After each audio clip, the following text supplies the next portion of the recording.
இப்போ வந்து ரசம் தாளிக்க போகிறேன். ஸோ சட்டி வச்சுருக்கேன். ஒரு 1 1/2 டேபிள் ஸ்பூன் எண்ணெய் ஊற்றிருக்கேன். இது வந்து மிக்சியில் வந்து நான் கொஞ்சம் சீரகம், மிளகு, பூண்டு, காஞ்ச மிளகாய் இதை வந்து அரைச்சி எடுத்துக்க போகிறேன். அப்புறம் தாளிக்கிறதுக்கு பார்த்திங்கன்னா கொஞ்சோண்டு கடுகு, கொஞ்சமாக சீரகம் போட்டால் போதும். ஏன்னா நம்ம அரைக்கவும் போகிறோம். ஸோ அதனால் அது போதும்.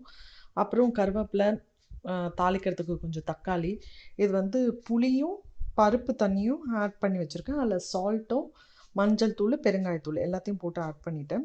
ஸோ இப்போ வந்து நான் மிக்சியில் வந்து இதை அரைச்சி எடுத்துகிட்டு வந்துடுறேன். நல்லா காஞ்சிடுச்சு. கட கட கடன்னு எல்லாத்தையும் போட்டுடலாம்.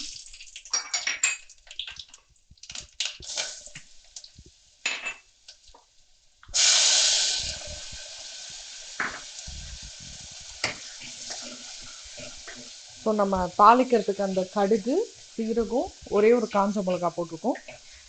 ஏன்னா அரைக்கிறதுக்கும் காஞ்ச மிளகா போட்டுக்கோம். இதுவும் இருக்குது, மிளகும் இருக்குது. ஸோ அதனால் பார்த்து போட்டுக்கோங்க காரத்தை.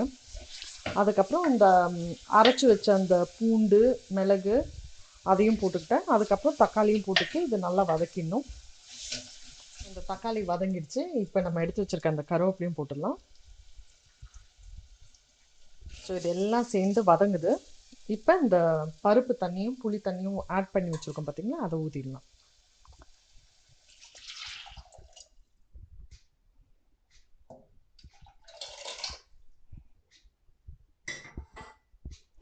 ஸோ இது வந்து கொஞ்சம் கொதி வரணும்.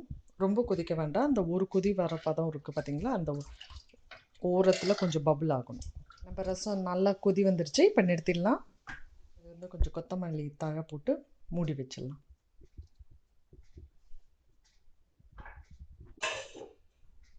பருப்பு ரசம் ரெடி. ஸோ ட்ரை பண்ணி பாருங்கள், உங்களுக்கு பிடிக்கும்னு நினைக்கிறேன்.